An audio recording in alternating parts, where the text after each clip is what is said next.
ஓம் ஸ்ரீ குருபியோ நமக. ஓம் ஸ்ரீ மகா பெரியவா சரணம்.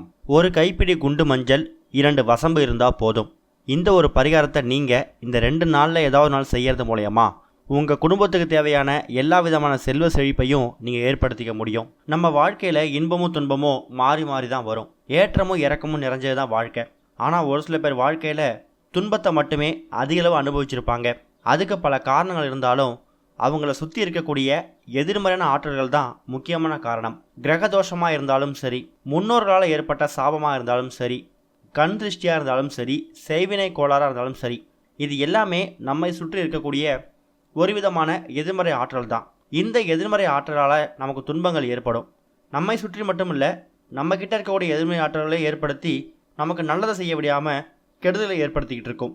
அப்படிப்பட்ட எதிர்மறை ஆற்றல்களை விலக்கி அடிச்சுட்டு நம்ம வாழ்க்கையில் ஒரு வசந்தம் ஏற்படணும், நல்லது நடக்கணும், செல்வம் செழிக்கணும், வளமான வாழ்க்கை வாழணும்னா என்ன செய்யணும் அப்படிங்கிற பற்றி தான் இந்த பதிவில் பார்க்க போகிறோம். ஒருத்தவங்க குடும்பத்துக்கும் குலதெய்வம், இஷ்ட தெய்வம் இவங்களோட அனுகிரகம் இருந்தாலே அவங்களுக்கு எந்த விதமான கெடுதலும் ஏற்படாது.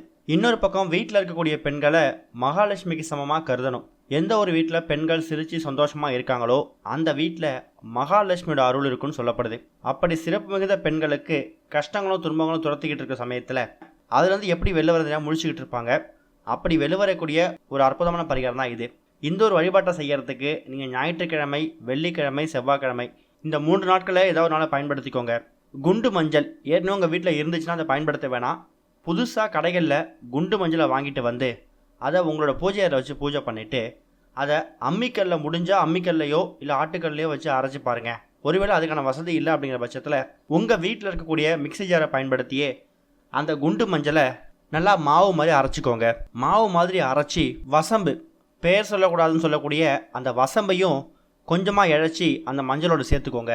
அதுக்கப்புறமா உங்கள் வீடு பக்கத்தில் இருக்கக்கூடிய ஏதாவது ஒரு கோவிலுக்கு போங்க. முடிஞ்சால் அந்த கோவிலில் தலவிருட்சம் வேப்ப மரமாக இருக்கிற பட்சத்தில், அது அம்மன் கோயிலாக தான் இன்னும் அருமை. பக்கத்தில் எந்த ஒரு கோவிலில் வேப்ப மரம் இருக்குன்னு பாருங்கள். அந்த கோவிலுக்கு போயிட்டு இந்த மஞ்சளை அரைச்சி வச்சுருக்கீங்களே அந்த மஞ்சளை எடுத்துகிட்டு போயிட்டு அப்படியே அந்த வேப்ப மரத்தை தடவி அதுக்கு குங்குமம் போட்டு வச்சு முடிஞ்சால் அந்த மரத்துக்கு முன்னாடி ஒரு தீபம் ஏற்றிட்டு வாங்க. உங்கள் வீடு பக்கத்தில் இருக்கக்கூடிய கோவில்களில் வேப்ப மரம் இருந்துச்சுன்னா அந்த வேப்ப மரத்தை நீங்கள் இதுக்கு பயன்படுத்திக்கலாம். ஏற்கனவே மஞ்சள் பூசி வச்சுருக்கக்கூடிய வேப்ப மரத்தை தான் பயன்படுத்தணும்னு கிடையாது.